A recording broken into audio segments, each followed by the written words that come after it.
vous présenter le logiciel, comme nous avions parlé du logiciel, voilà, les outils qui vont vous permettre en fait de pouvoir gérer tout ce qui est des outils comptables, ok, ils sont régulièrement demandés par la banque afin d'élaborer un business plan ou un plan financier. C'est ce qu'on appelle généralement le compte d'exploitation prévisionnel. Alors, qu'est-ce qu'on appelle par compte d'exploitation prévisionnel?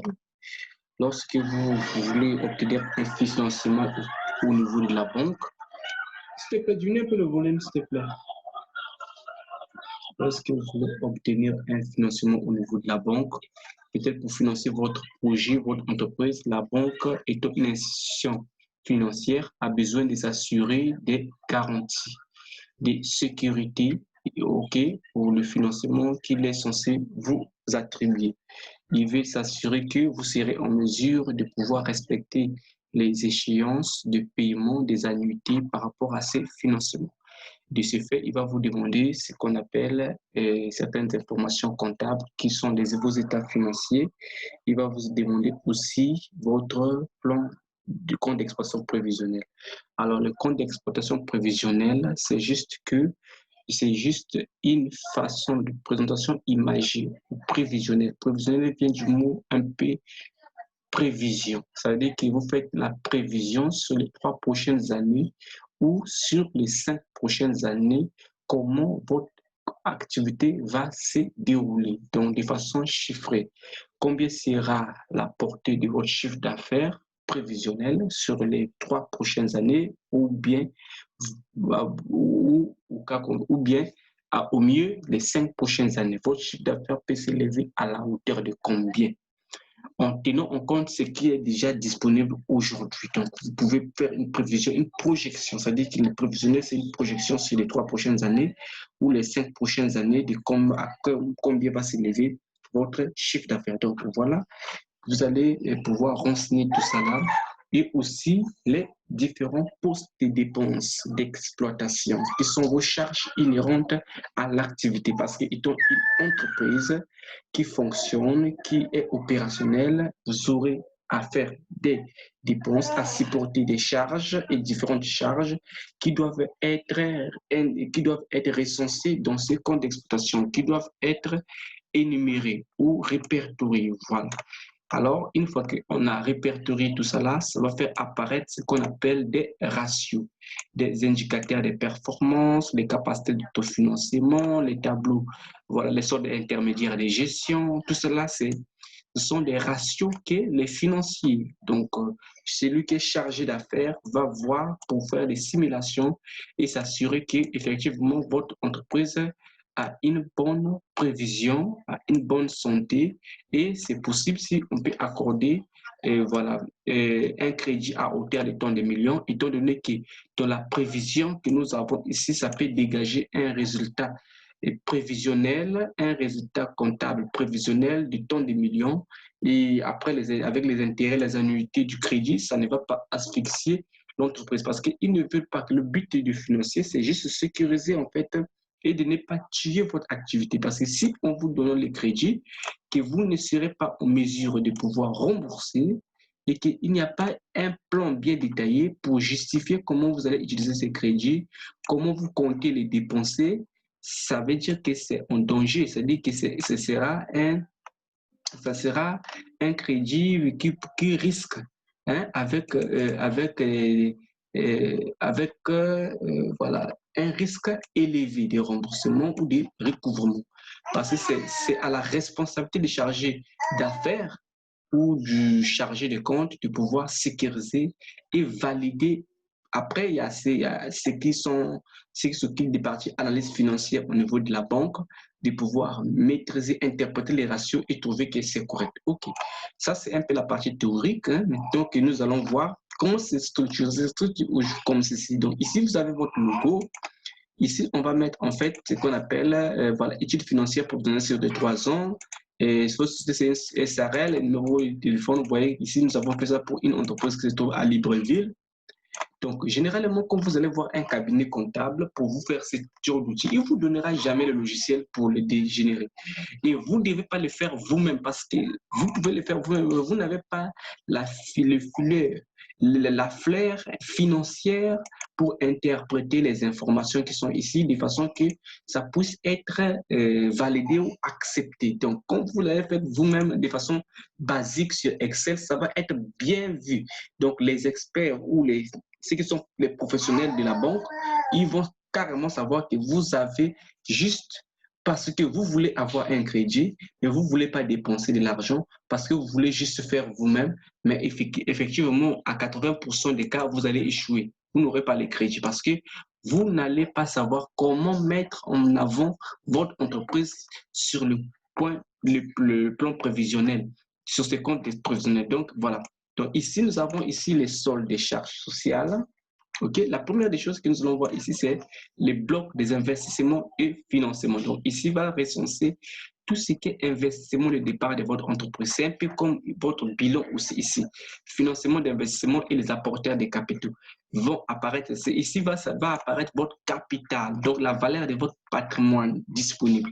Après, ici, nous avons, vous voyez, ici, nous avons les soldes des salaires et charges sociales. Après que nous avons ici, vous allez voir que sur les 3 prochaines années, année 1, année 2, année 3, on va mettre 2002, 2003, 2000, voilà. On est en 2020, 2021, 2022, 2023, ainsi de suite. Ici, nous avons déjà les amortissements. Et les amortissements, on va expliquer c'est quoi.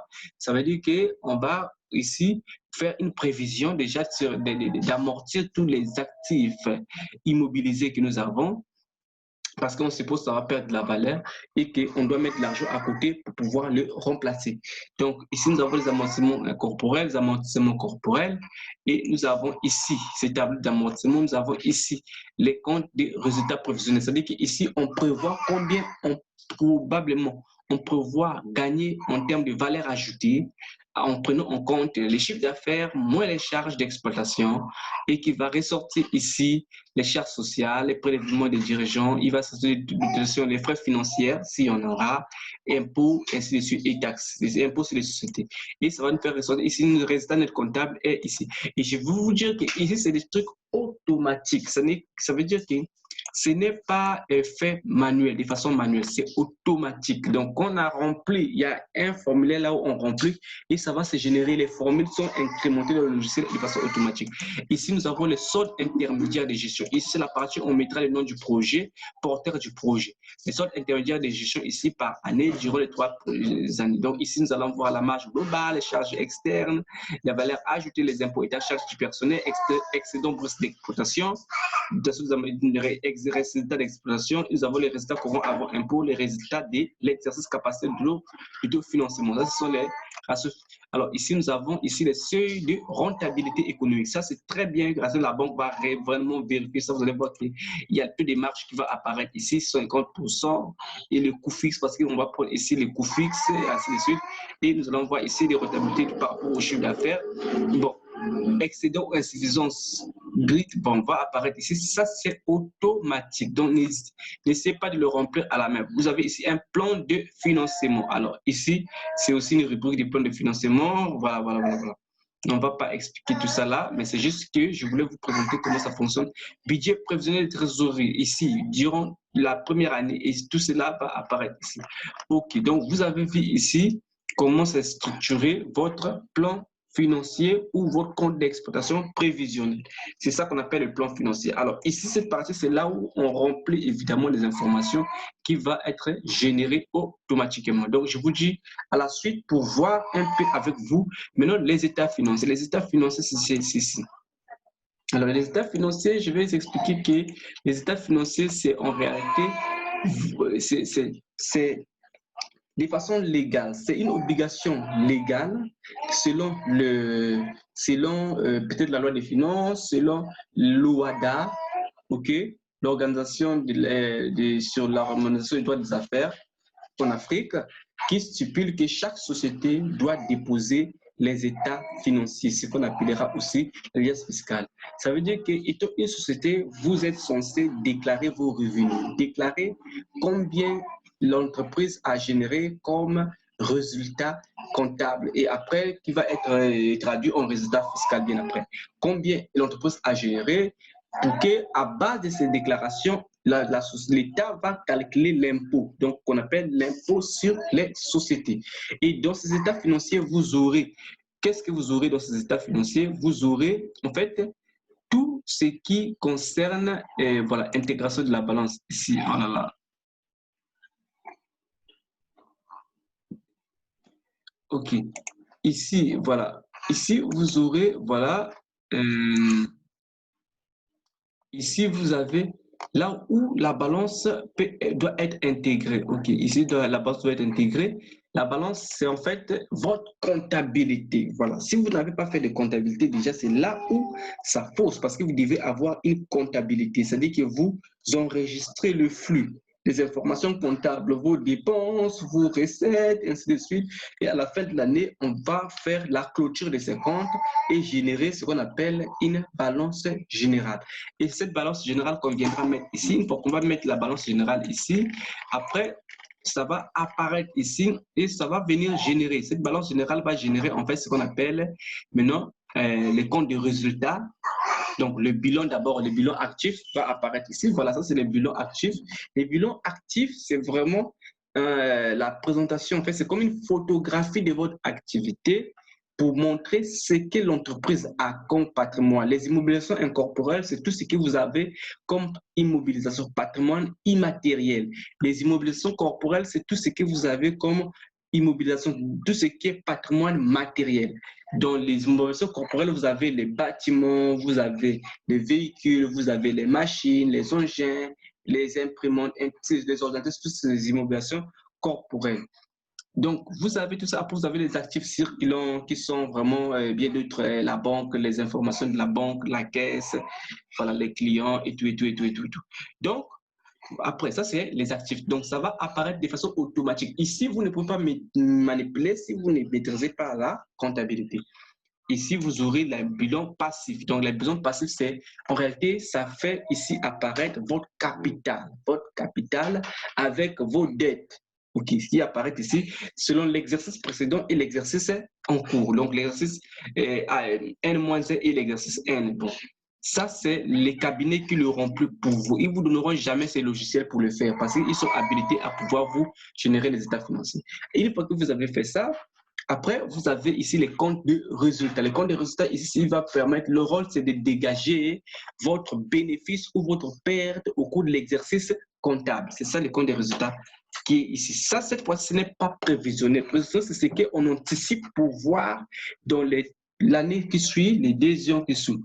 Par contre, les comptes des résultats ici, c'est ce qui a été constaté. Voilà. Après, suivi de cela, il y aura les annexes, qui sont les notes qu'on appelle ici les annexes. Donc, vous avez tout ça là qui apparaît ici, immobilisation brute, ainsi de suite. Donc, c'est tous ces dossiers ici qui doivent être déposés normalement à la fiscalité chaque fin de l'année.